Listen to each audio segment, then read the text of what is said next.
Bonjour, je suis l'artiste Duc Geoffroy.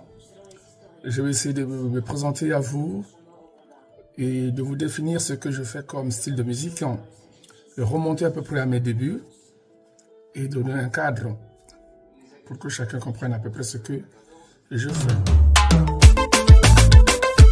Le temps limite l'éternité et l'éternité naît de l'amour.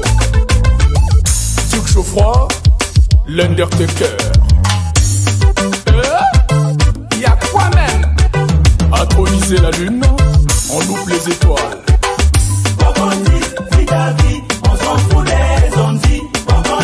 On s'en tape, on le fait d'une seule fois. Quoi qu'il dise, je m'en fous de ce proche de la vie. Quand il parle, je m'en fous et moi je passe mon chemin. Je suis arrivé à la musique un peu tard, trop tard même d'ailleurs. Mais cela ne signifie pas que je ne l'ai pas embrassé assez tôt. Sauf que c'était beaucoup plus une option. Je combinais cette carrière ou cette passion avec mes études, comme bon nombre de gens d'ailleurs, de ma génération ou de cette époque. J'ai côtoyé très tôt un certain nombre d'artistes. D'ailleurs, le premier, c'est mon propre père, qui lui a fait la musique. Il ne s'est pas développé en tant que tel, mais il le faisait aussi avec beaucoup d'évasion, on va dire. C'était une passion.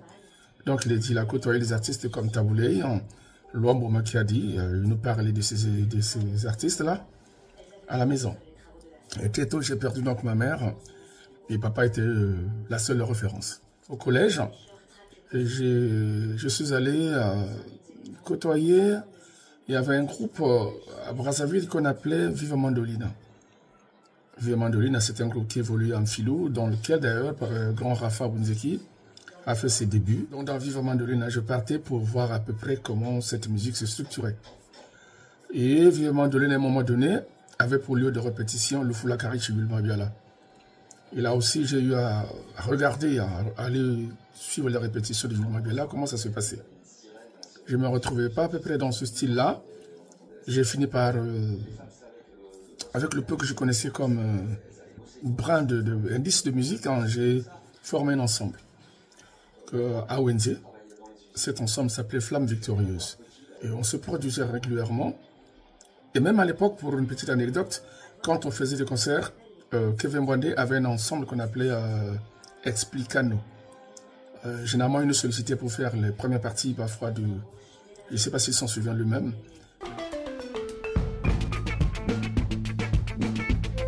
Toutes ces influences de musique africaine qui étaient parties donc avec l'esclavage migré et revenu sous forme de produits exotiques et influencé aussi la rumba, ce style-là, tout ce style-là m'a inspiré. Donc en définissant mon style, je veux dire que je suis un peu dans ces musiques, l'afro house là, avec cette ossature de la rumba congolaise qui influence nos styles aussi.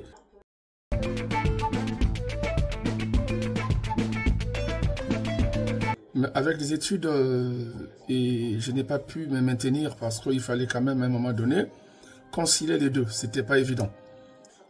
Bon, avec des événements malheureux que le Congo a connus, j'ai laissé tomber tout ça. Et après, longtemps plus tard, j'ai repris encore le flambeau. J'ai formé un groupe qu'on appelait Canal 100. Et là, donc, j'ai pu composer l'album qu'on appelle Zone de Turbulence. D'ailleurs, j'ai voyagé avec ça. C'était enregistré chez Freddy Kebano. Je suis arrivé avec ça en France pour le mixage et le mastering.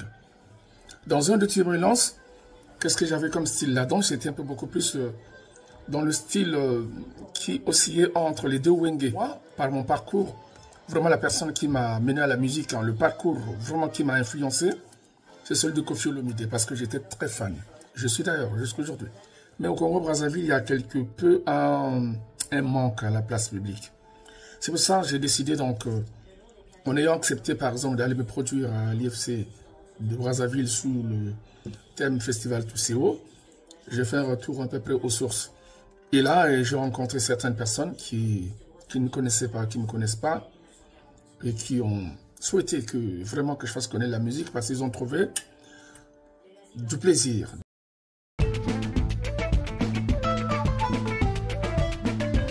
moi, je n'ai pas de barrière, en fait. À peu près, c'est ma carrière musicale se résume à ce style d'approche, je veux dire, de mélange. J'essaie par la suite.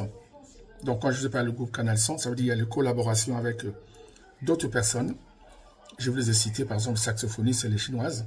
Dans une collaboration qui m'apporte. Quand je veux dire ceci, elle va dire par rapport à telle note, par rapport à tel instrument, par rapport à ça, il faudrait qu'on ajuste la mélodie de cette façon-là. J'apprends. Je ne me dis pas être le meilleur de qui que ce soit. J'ai collaboré par exemple avec les anciens musiciens de Koffi Olomide, notamment Mustapha Hadji, dans la chanson par exemple Gisèle Badiou. Là je suis en train d'écrire une chanson pour faire un duo avec une Burundaise aussi justement, qui n'est pas de groupe mais qui chante très bien, et avec une Française d'un autre style, qui est carrément dans le style de musique actuel. On va faire une collaboration pour essayer de migrer vers la musique urbaine et la country. Mes artistes, mes choristes, accompagnés de Grand Kalidiatou, ça veut dire que voilà, j'ai pensé aussi à collaborer avec d'autres. J'ai participé dans la rumba, la chanson de Rossi d'ailleurs. La rumba, le titre c'est ça, la rumba.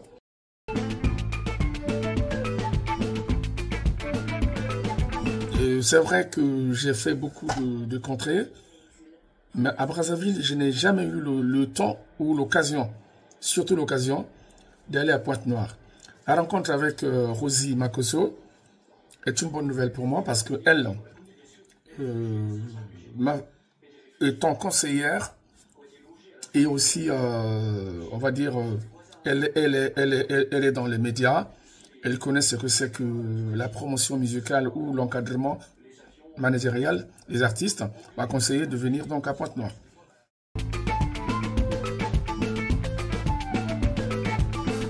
C'est un grand plaisir, j'en suis séduit. Je me dis donc à Pointe-Noire, d'abord, je salue le public portugais, à qui je demande donc humblement d'aller découvrir l'artiste que je suis sur tous les réseaux. Facebook, YouTube, Djouffa officiel.